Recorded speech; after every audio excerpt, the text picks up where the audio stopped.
Hello and welcome to another episode of Epic Events. My name is Candace Davis and I'm the Director of Event Programming and Creative Services here at vFairs. And I am really excited today to be joined by Mike Alton, the Head of Strategic Partnerships at AgoraPulse. Mike, it's so nice to have you on the show. Thanks so much for having me. I am super excited. This is going to be such a fun conversation.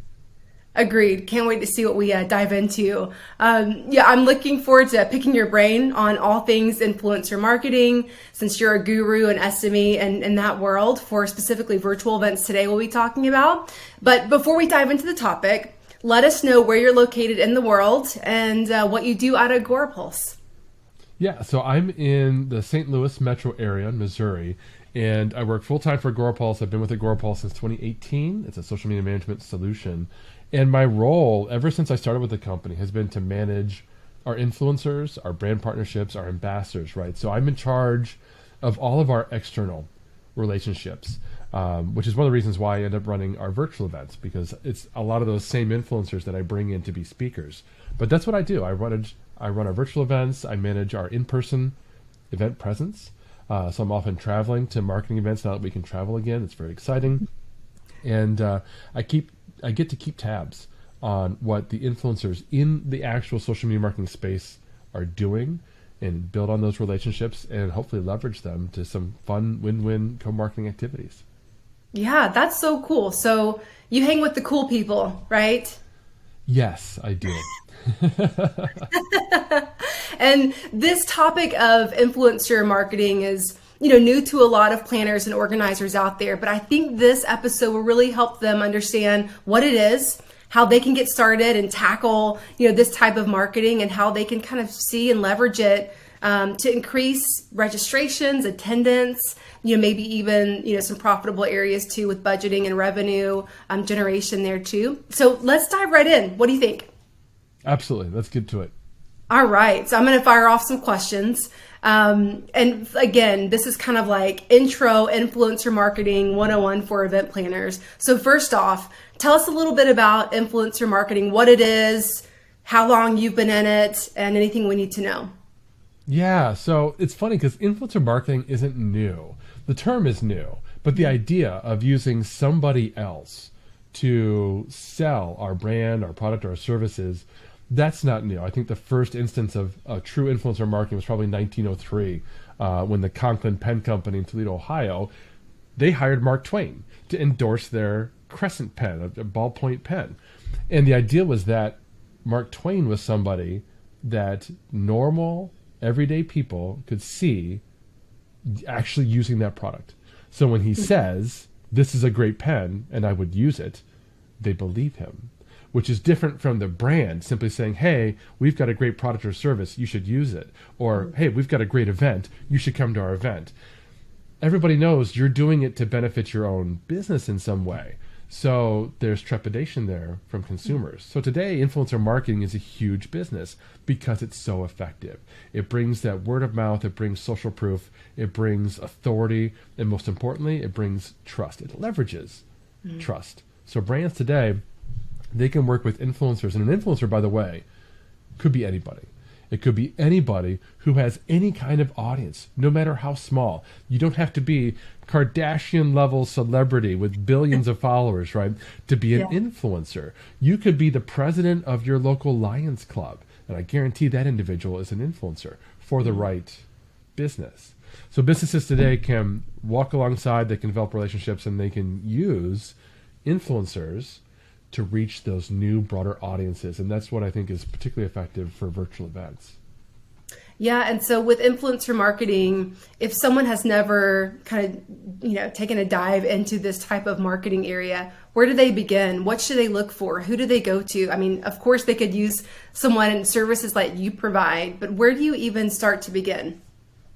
The first thing is to realize that there are actually different levels of influencers, like I mentioned, Kardashian, celebrity level, we would call that a mega influencer, somebody that everybody on the planet has probably heard of that individual. They're somebody with 1 million or more social media followers. They're also going to be somebody who's very expensive because they're going to reach a huge audience. And then below that, you've got macro influencers, people with like 100,000 to 1 million followers. These are people who are typically very specialized in a specific niche. They're more affordable, and they're going to be a lot more aligned with your particular brand. Like as a social media management solution, I'm aligning with people who go on stages around the world and talk about social media marketing. I'm aligning with Facebook experts and TikTok experts and so on. Then below that, you've got micro influencers, people with 1,000 to 100,000 followers. And then below that, nano influencers, people with 1,000 followers or less. The follower count is not really important. It's just kind of a way to help us gauge where that individual is along that spectrum. So that's the first thing to understand, because now what you want to start to think about is, who do you already know in the space and where do they kind of fit along that spectrum? Because if you don't have any budget, if you're just getting started, obviously just ignore the mega influencers. You're not going to be able to afford them, so don't worry about it. But who are the big names in your niche? Who is it that comes top of mind? These are probably macro influencers. These are probably people who have experience working with other brands, which is good for you, because now as somebody who's new to influencer marketing, you don't have to educate the influencer while you're trying to educate yourself how to proceed. You can just suggest, hey, I'd like to do a co-marketing campaign and reach your audience. And they'll probably know exactly what you're talking about and maybe even be able to suggest to you or show you some examples. Below that, you can do some research. And this is probably what you're going to do no matter what, because that's probably how you're going to find some of the best influencers for your niche. They'll probably be micro influencers, people, again, with 100,000 or fewer followers total on social media. They'll be very specialized, and you may find them on social media, but you may use tools like BuzzSumo or just Google keyword search, or Analytica is another example. These are tools that will help you identify who the voices are in your industry, in your niche, in your region. I mean, you might be a business where you're operating out of Santa Monica County, and that's the only area you can operate out of. So you need to geofence, right? You need to make sure that your searches are limited to only influencers in that space. An influencer here in St. Louis, Missouri isn't going to be of much help to you because they're not talking to your target audience. So do some research. And we've outlined several steps already now, right? We think of people who are top of mind. We're doing some research. We should also be looking at people who are already talking about our brand. These might be nano influencers or micro influencers, but if you can do some searches, use Agorapulse or other tools, and listen for people who are talking about your brand already online. Maybe they're just talking about you on social media. Maybe they've got a blog or a podcast or a YouTube channel. These are influencers too. Probably smaller audiences. That's okay. They'll be more affordable, and that's good too, right? So now you've got a list started, and I want to stress the word list. Don't think of the first person that comes to mind and say, okay, I've got our target influencer, and we're going to go after that person. They may not be interested. Right, so let's come up with a list. I usually recommend 25 to 50 people at first. And then you start to connect with them, typically on social channels, start to follow them. And you get to learn who they are, what they're talking about, what their audience is like, and we can go into more detail about what this looks like. But at the end of the day, you're building rapport with these individuals, and you're observing how they interact as an influencer, and you're deciding for yourself, of all these people that I've identified, which are the ones I'd actually enjoy working with, because that's important. And then once you've identified that, now you can start to reach out to them and say, hey, we'd really like to work with you as a brand. Is that something you'd be open to? And for budgeting purposes, when you initially do that reach out and they say, yeah, I would love to work with you. Let's figure out a time to meet and that sort of thing. What's the next step when you're on the call with them, and what kind of questions should someone be asking to make sure that they really are a good fit once you've done that initial research? I love this question, because this is something you absolutely must think about before you make that call, before you have that conversation. You need to understand what you can and cannot do, what you are prepared to offer, balanced against what you're expecting to receive in return. For instance, if you have zero budget That's okay. There's things that you can do, but you can't have an expectation that somebody's going to create an entire course all around your product and devote hours of time into creating that asset and then promoting that asset if they're not reimbursed for their time. So think about what you can and can't do. And for businesses, like I said, it actually starts with free, because most businesses can offer their own products or services for free. Maybe some behind the scenes or direct access for free. Maybe you can offer a discount on your products or services. My wife is a nano influencer because we have 2 young girls, and my wife will go out and buy boutique dresses and clothes and that sort of thing, and she'll work with the brands who they give her a discount. I'm like, really? Like, yeah, honey, I got a 25% discount. She's all happy, and I'm thinking, wow, what a steal for the brand. They still got to sell their product to an influencer who turned around and then posted great pictures of their product to Instagram or Facebook or whatever. So that's an option, a discount. You can also offer influencers a commission on sales, basic affiliate marketing. You can offer them upgraded, or additional commission. You can start at 10, 12, 15% and have higher tiers of commissions available. And of course, then we also want to have like one-time payments, ongoing payments, and that sort of thing. So there's a lot that you could offer an influencer, and just think through what that might look like for your brand, what you're comfortable offering, and then have a sense of that and a comfort level before you get into that call. Yeah, that's a great point too. And some people do influencer marketing really well. I know you and I can think of, 100 people that do it super well. Brands out there, even people who aren't, huge, up there, but just even like medium, like, B2Bs, for instance, too, who do it really well. But there are a lot of people who aren't doing influencer marketing super well. And why do you think that point might be? The people who just can't pull it off well? Maybe they're not doing the initial research, they're not finding the right fit. What do you think?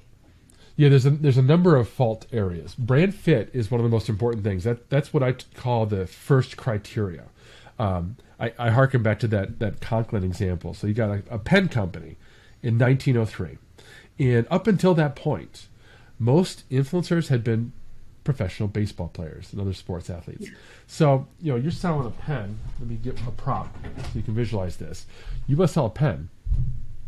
Would you have Babe Ruth try to sell this pen? I mean, Babe Ruth, he's a baseball player, contemporary in 1903, but he's not really known for using pens. So what's the connection there, right? Mm-hmm. There's no brand fit. Whereas Mark Twain, oh yeah, you could see Twain using a pen.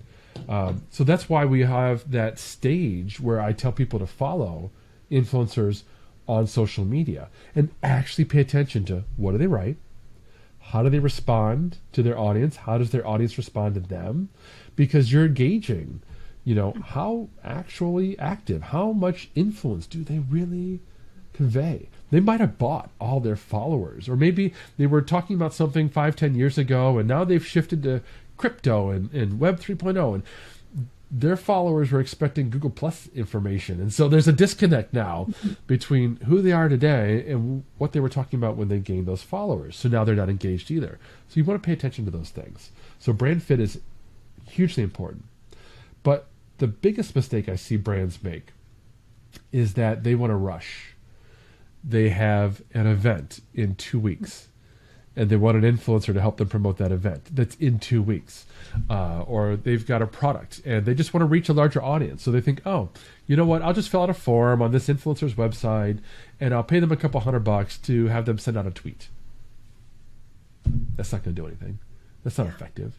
You have no relationship with that influencer. The influencer has no relationship with you. Mm-hmm. So now it's just a transaction and they're just going to regurgitate whatever you told them. They'll do it. That kind of influencer will happily take cash for a tweet. But what you really want is a relationship in place with the influencer so that over time they can be talking about your brand authentically, naturally, organically when it makes sense to do so. And then you can craft a campaign that spans multiple days, multiple channels, multiple mediums, and develop as a result of that now repetition and authenticity, which again leads to trust. If I say, hey, y'all should try vFairs. Why? right? I mean, okay, great, because Mike said so. That's not effective, right? But what if we work together on an ebook and we collaborate on a report and I shared some articles from your archive to my audience and got my audience familiar with the brand. And then at the end of this campaign, we published this interview where we're talking about virtual events and influencer marketing and how a great platform can help support the marriage of these marketing techniques. Now you're going to have people that have learned, they've had multiple touches of the brand throughout this process. And at the end of the day, now they're actually probably ready for a call to action. Hey, you want to implement everything we've been talking about these past 4 weeks? Maybe you can even have a challenge. That'd be fun. If you want to implement everything we've been talking about, here's my link. Here's a discount code that I've negotiated for you as an influencer. That's going to get people excited and interested. That's how you leverage influencers. And like I said, the biggest mistake, unfortunately, is most brands, they're too in a rush. And so they skip that relationship building phase. They skip the campaign. It just doesn't work. Yeah, that's a good point too. And also, I can even think of examples just, being on Instagram, for instance, and following influencers who one day they're selling one product, the next day they turn it around, they're selling a different product. Maybe it's a competitor's product.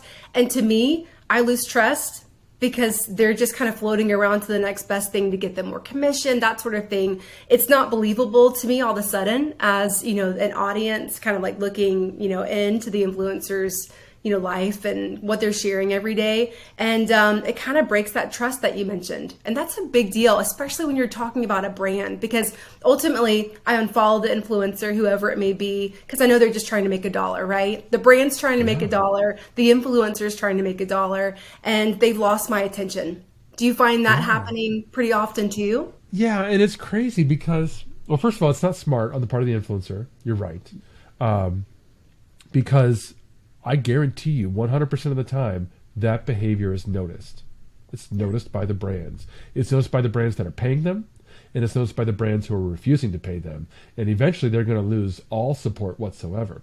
But it just speaks to the earlier issue, right, where if I want to work with a social media influencer, a TikTok expert, it takes me 5 minutes to go to their TikTok channel and swipe through their TikToks and see what they're talking about. And I should be able to see if they're talking about my competitors or not. And if they are, I know not to work with them because they're already talking about competitors. If they say this is their favorite number one manufacturer for pens, and I'm a pen manufacturer that's a competitor, why would I work with them? Because they're either going to be lying or they're going to be disingenuous or they're not going to want to work with me or it's just not going to work out at all. So that observation step is critical. Mm-hmm. Yeah. That's a really important, tip that you just gave too. So I appreciate you doing that and really building the rapport and the trust behind influencer marketing really makes it a success for both the brand and the influencer is what I'm hearing. Yeah, absolutely. Because in order for their influence to be successful, their audience has to trust them. Mm-hmm. Yeah, super important. And what avenues can you look to find relevant, influencers specifically? I know you talked about TikTok. That's a big one. Is that the biggest kind of channel that you see where the influencers are coming from? Definitely depends on the industry, right? So you got to think about your own business, who you're targeting demographically, and excuse me, look at the different social channels accordingly. If you tend to a younger audience, particularly if you're tending to consumers, then TikTok, absolutely. Even Instagram Reels, absolutely. If you are marketing to B2B SaaS professionals, LinkedIn's probably going to be your best channel. It really just depends. So you're going to have to do some homework up front. When it comes to social influencers, definitely use a tool like BuzzSumo or Google when you want to look beyond social channels. Because maybe you want to look at published authors. Maybe you want to look at newsletters, blogs, podcasts, right? Those are not social channels, but still very viable influencer channels. Yeah. So relevant influencers, that's how you can find them. And really what sums it up is figuring out what's best for your brand and who your audience is. Knowing the demographics is super important here, obviously. I know that's probably a big one too that you throw in there at the beginning when you're initially doing that research. When we look at event planning, we always target the audience. Who's our audience? Who are we talking to? Who's talking back to us? Like, what can we do for them? How can we, help them attend this event? What's this event about? What's the goal? All those things that you look at when you start the event planning process for any type of event. It's the same thing kind of when you're looking back and starting to use influencer marketing for specific events that we talked about specifically right now for virtual events. But what are some tips for hitting the right spots for influencer marketing? Oh, wow. Okay. So first of all, let me just underscore everything you just said, because it is so critical to virtual events. To get a virtual event right, you have to spend significant time upfront planning. I tell people, start with the why. Why are we even having a virtual event to begin with? If we're just trying to reach a new audience, why not paid ads or something like that? And then the who. Who is that audience? Have that target ICP in hand, whether it's developed specifically for the event or it's one that's handed to you from corporate, from your business. Like here at AgoraPulse, we're starting up a new annual event targeting e-commerce. And we have a very specific ICP that we're looking at. E-commerce businesses of a certain size, of a certain scope, with certain needs and certain pain points. We've done our homework up front to figure out who it is that we're trying to talk to. So then I can, build an agenda, and I can bring in speakers and that sort of thing that are going to speak to that audience, which then leads into your question. Making sure that you understand the goals and the solutions and the pain points of your target audience not only makes the virtual event planning easier, but also makes identification of influencers and speakers easier, right? So for instance, I know, again, with the e-commerce example, I know that conversion optimization is a struggle for most e-commerce brands of the size that we're looking at. They haven't quite figured out yet how to do it. And so I'm looking for a conversion optimization expert to be one of my speakers and influencers. I've already started the process of building relationships with e-commerce conversion rate experts on LinkedIn. I'm reaching out, I'm connecting with them, developing that rapport, that relationship, following them, watching what they talk about, looking at their YouTube videos, their speaking reels, their TikToks, whatever the case might be, so that when I'm ready to recruit a workshop speaker, I know that Talia Wolf is my number one choice. And I've already reached out to Talia because I want Talia to come and deliver the goods because I know she can do it. When it comes to other aspects of e-commerce, I've already started to kind of map out, who do I want to reach? Who do I want to partner with as a speaker and an influencer, which is why we're having this conversation. For those of you who haven't really, connected the dots yet, my influencers for my events are typically the speakers that I recruit to be part of the event. That way, when I'm building out the event promotional materials and I'm providing them with, the speaker assets and that sort of thing, I know that they're going to not only deliver great content within the event, but when they share that they're part of my event, they're sharing with the audience that I want to reach, just inherently. Yeah.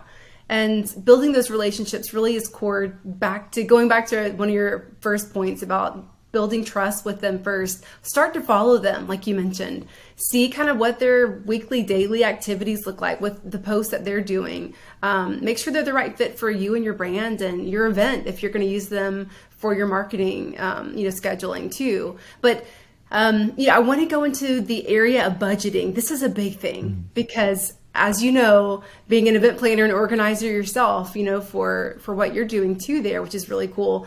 Where do you even start with budgeting for something like this? Because marketing teams, they budget for the promotional aspects of events and things, but never really thinking about influencer marketing. Where do you begin? I know it probably has to do with like what tier level of influencers you're using and reaching out to. But for someone who's just, B2B or in SaaS, like where would they even begin to budget for this sort of thing? Are we talking, thousands of dollars, hundreds of thousands of dollars? I'm sure every range in between, but where do you start when we talk about budget for this? Yeah, it's definitely a sliding scale. And it's technically possible to start at zero out of pocket, at free. It's not free, but zero out of pocket, because if your event is a ticketed event. You could work with smaller scale influencers, nano and micro influencers, and have affiliate relationships with them where they earn commissions off of ticket sales. You could also work with them.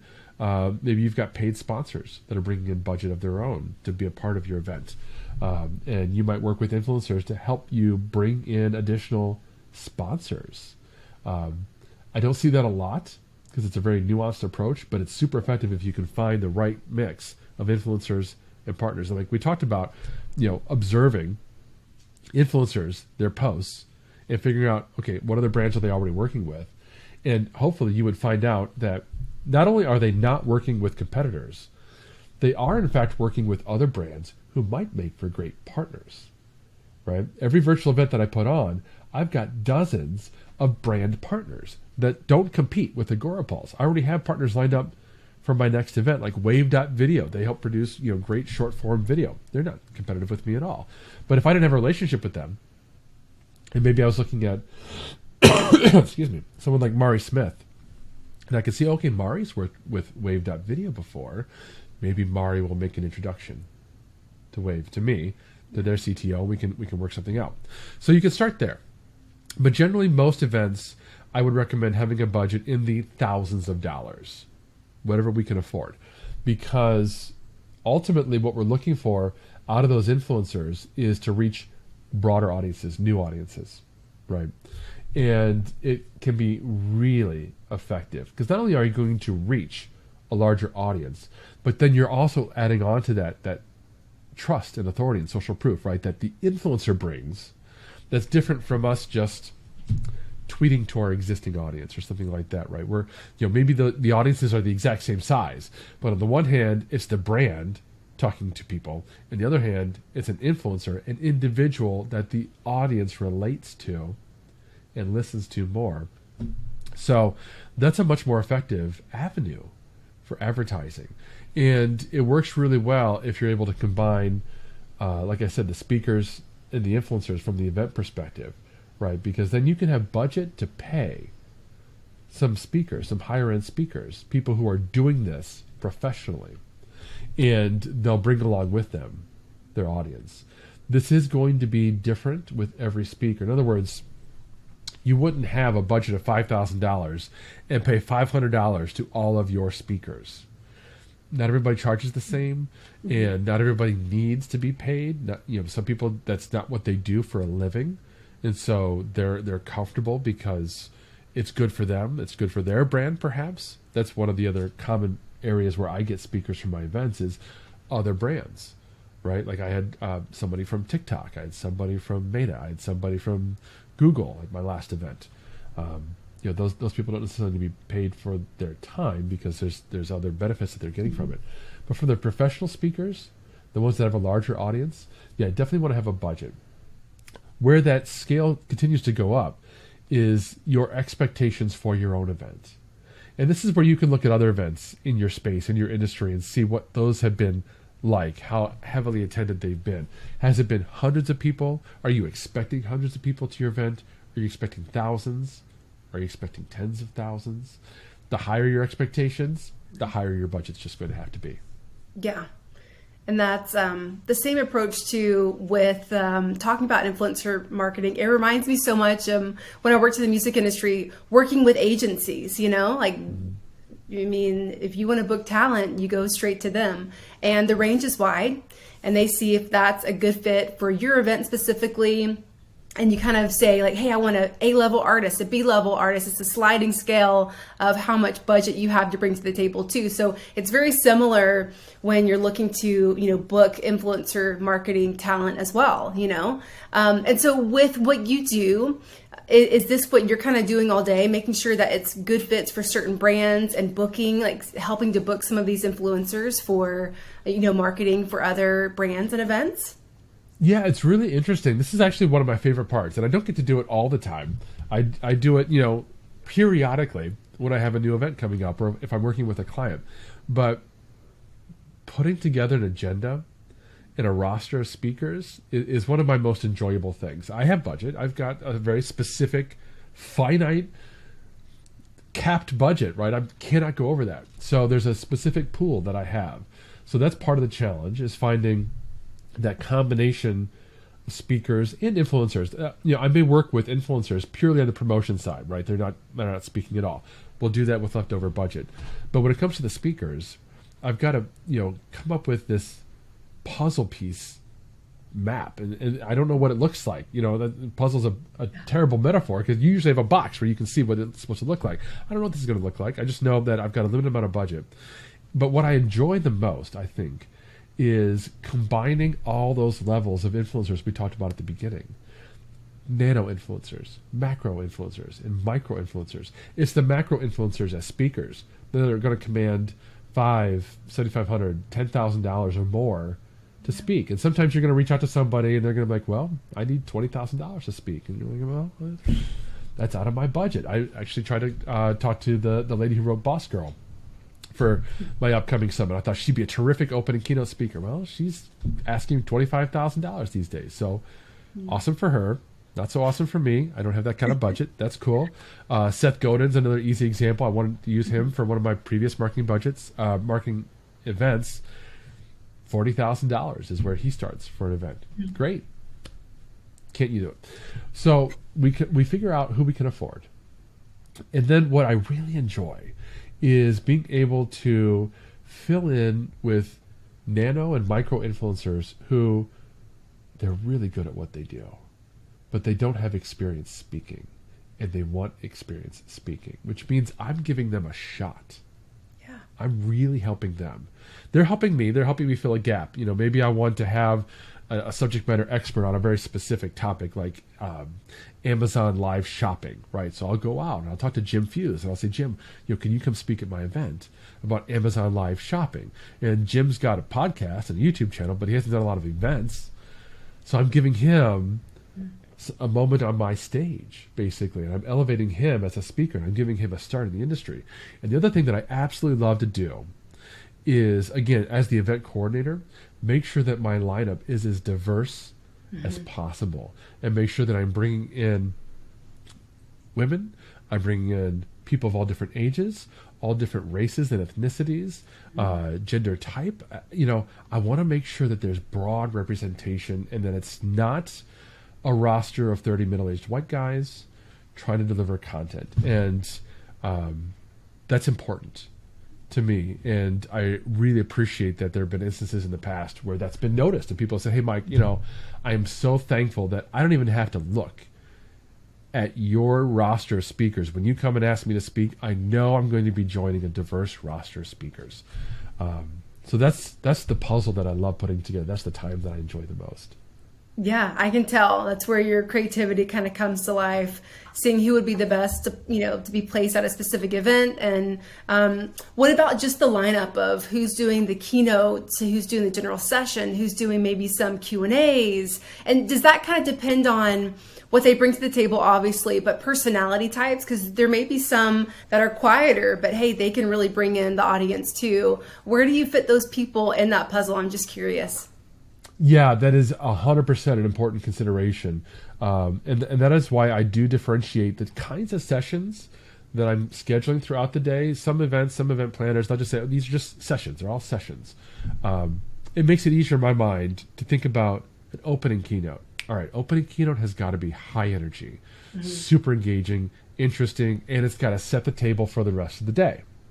That's how I'm thinking about it in my mind, which means whomever I'm talking to about being my opening keynote for my next event, they've got to be able to deliver that. So at Agency Summit, I tapped Andrew Davis, who is an incredibly engaging speaker. If you've never seen him, any of you watching, go look up Andrew Davis on YouTube. And he came to my event with multiple cameras set up. I didn't ask him to do this. He did this himself. He was talking about the cube of creativity, and he would say the cube of creativity, and he had this white box with a camera inside it, and he'd be able to pop over and have his little head inside the box on a different camera angle, just to keep people engaged and interested, because he knows things like, if I all of a sudden speak with a different voice, I'm suddenly getting your attention. You might have tuned me out before, but now I'm talking differently, and that triggered something in your psyche. So he knows things like that. So that's something important to me. On the opposite end, the closing keynote, I want somebody who's going to be able to tie it all together and leave everybody with a sense of motivation and purpose and something, a tangible takeaway, which is a big ask. And so that, again, to your point, not everybody is prepared to deliver that kind of presentation. So then throughout, between those two sessions, I've got workshops, I do panel discussions, I do table talks, so that I can mix together people with different personalities, different skill sets, different foci. The degree to which they're focused on a particular topic. If it's going to be a super deep dive, well, let's make that a workshop or a breakout session, something like that. That's kind of how I think of things.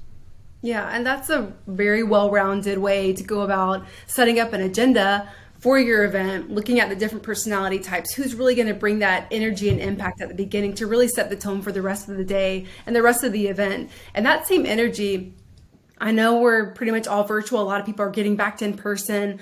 Lots of people out there doing hybrid events too, but something about really thinking about all of us being at home behind a laptop, going on to these virtual events, that energy actually stays with me through the day. I mean, I have attended many, many virtual events, and it's crazy the impact that it has on my day when someone comes up there and welcome to the event. I'm here to talk about like something crazy cool, just like you talked about. And, it really helps kind of set the tone for the event. You want to stay on, like what's coming next. It's kind of creating that FOMO. Like I can't wait to see what the next speaker's going to say and what their energy level is going to be. So I completely agree with you. Really starting the day with high energy and kind of coming down a little bit as you get to the end. We haven't even talked about entertainment and talent, but I love to always see something in between. Like a midpoint in the day, a break where someone comes on, they do something that you haven't seen before. And there's some really neat, talent options out there too. But I really love how you go about this too. Super amazing tips for event planners and organizers out there wanting to use influencer marketing. And then also, you just gave an amazing, tip there about just how you go about your agenda. We have talked a lot about influencer marketing, but if there's anything you want to leave with the audience today, again, talking to a lot of people who haven't really stepped into this area of marketing, what would you leave with them? I would say and reiterate the importance of relationships and building and establishing relationships, building rapport with these influencers, because there's no substitution for moments when an influencer is asked off the cuff for their insight, for their recommendation, for their ideas, and they just volunteer your brand. I can't possibly pay somebody enough to stand on a stage and be taking questions after their talk, virtually or in person, and someone asks them, well, hey, what social media management tool do you use? And they say in front of 1,000 people, well, I use Agorapulse. It's my number one tool. I've been using it for years, and I love them. I love the team. You can't pay for that because, frankly, most events aren't going to let people sell from the stage. But when they're asked that kind of organic, natural question, of course they're free to answer however they want. Or when it's after the talk and they're in a table talk or they're out in a hallway, if it's an in-person or a hybrid event. And again, those conversations and those questions come up. And that only happens when you've taken the time up front to build a true relationship with that individual. You've listened to them, you've given them, you've been generous with them, not just money, but your time and other benefits, and you've given them the opportunity to succeed as an influencer. Yeah, that's great. Well, we could probably talk about this and continue on, just talking about influencer marketing and all the other, areas within it too. But before we end the episode, Mike, where can listeners find you? Because I know you have your podcast, which I love your podcast, by the way. I feel like I'm getting a history lesson a little bit, coupled with how to do marketing really well for virtual events and all that good stuff. But where can people find you to reach out to you, to contact you, and also to find your podcast? Thanks, kid. For those of you listening, what she's talking about is I often cite historical stories and use them as examples. I talked once about Hessians attacking a boat over a frozen lake. And it was interesting to me because I have a background in history. I'm gratified to hear sometimes that those stories have an impact. But it's the Virtual Event Strategist podcast. It's on all the different platforms. We've been taking a break this past quarter or so because I've been traveling a lot. Going to pick it back up. We're actually right in the middle of a whole series, second season of marketing. So when this comes out, we'll probably be coming out with the next episode. But I really encourage you to listen to the first 4 episodes. I designed those to hit on those questions, those core questions like why, and who, and how are we going to deliver this information through a virtual event medium. I think that'll help everybody quite a bit. So the Virtual Event Strategist podcast. There you go. Go listen to it today. And if people want to reach out to you directly, Mike, where's the best place to find you? LinkedIn, email? Yeah, I'm on LinkedIn, Facebook, Twitter, Mike Alton, ALLTON. You can find me on all the social networks. I'm on all of them. So whatever your preferred network is, find me there and connect with me. Feel free to DM me any questions you might have. Perfect. Well, thank you again for being on this episode, Mike. I had so much fun talking to you about influencer marketing, and I want to go out and do it myself. I need to book some, acts and some speakers too for one of the events we have coming up. So now I'm ready to go after it. So thank you. Awesome. And many thanks to everyone tuning in and listening to this episode of Epic Events. If you're interested in chatting with us here at vFairs, feel free to reach out to us. Our email is sales@vfairs.com. And until the next episode, peace, love, virtual events. Bye, everyone.